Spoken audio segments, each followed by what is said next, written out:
राम राम, जय हिंद। तो आज एक कॉम्बिनेशन के बारे में बात करते हैं, वो सिगरेट और अल्कोहल के बारे में। ठीक है, जो लोग भी दारू और सिगरेट का कॉम्बिनेशन बना के नशापत्ती कर रहे हैं, उनके साथ क्या होने वाला है, आज हम उसके बारे में बात करने वाले हैं।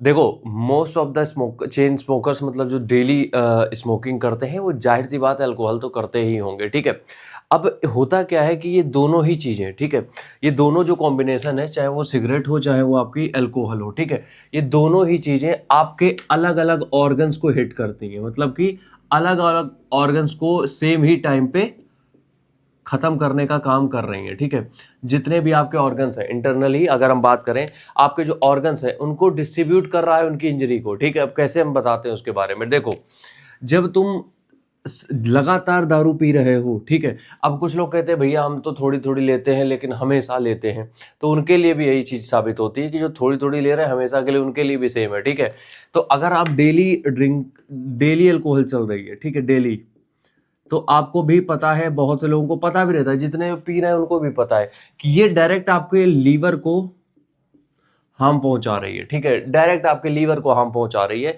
जो कि आगे पहले तो लीवर में कुछ तरीके के इन्फेक्शंस चालू होते हैं, उसके बाद फैटी लीवर की प्रॉब्लम स्टार्ट हो जाती है, उसके बाद धीरे धीरे ये प्रोसेस जब आगे बढ़ता है तो लीवर सिरोसिस तक पहुंच जाता है, उसके बाद ये प्रॉब्लम एकदम वर्स्ट हो जाती है तो लीवर डैमेज होना स्टार्ट हो जाता है कि 10% डैमेज, 20% डैमेज, फिर कंप्लीटली डैमेज। ठीक है, और ये होता है।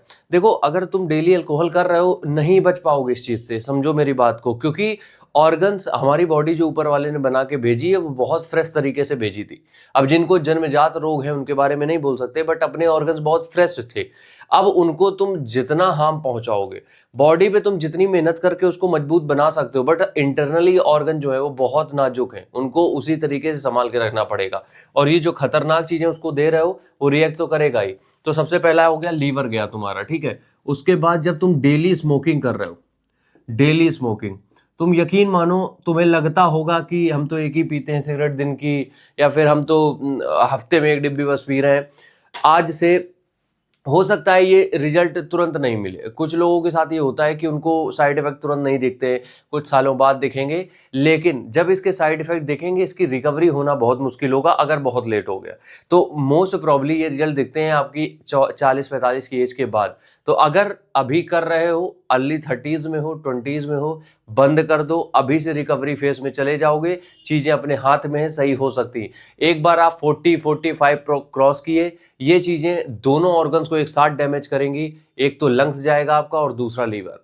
लंग्स गया, बॉडी का पूरा ऑक्सीजन का जितना भी आदान प्रदान है खत्म। लीवर गया, खाना खत्म।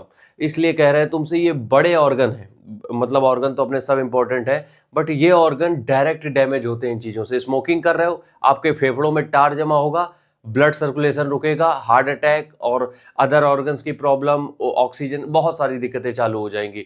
लंग्स गया, अगर लीवर गया तो आपका जो भी खा रहे हो वो डाइजेशन गया, बॉडी एकदम ही बनना बंद हो जाएगी, और बाकी के साइड इफेक्ट तो हम बात ही नहीं कर रहे उसके बारे में। तो अगर एज 45 तक आपने कंट्रोल, सॉरी, एज 30-35 तक कंट्रोल कर लिया अगर कर रहे हो तो 50 के बाद चीजें सही चल सकती हैं। क्योंकि क्या होता है, जैसे जैसे एज बढ़ती है आपके ऑर्गन्स की लाइफ भी कम होती है।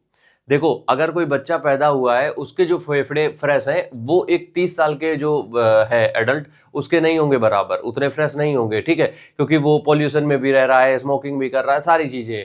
तो वो चीजें तुम्हें अगर प्रोसेस करनी है तो जल्दी छोड़ना पड़ेगा ये सब चीजें। और हो सके तो अगर छोड़ते हो, उसके बाद एक बार डॉक्टर से जरूर कंसल्ट कर लो, ताकि कुछ मेडिसिन ऐसी चलती हैं जिससे कि अंदर की सफाई हो सकती है तुम्हारे। अदरवाइज अगर नहीं रुकना चाहते हो, it's your call. Ready for the big surprises after 50. Ram Ram.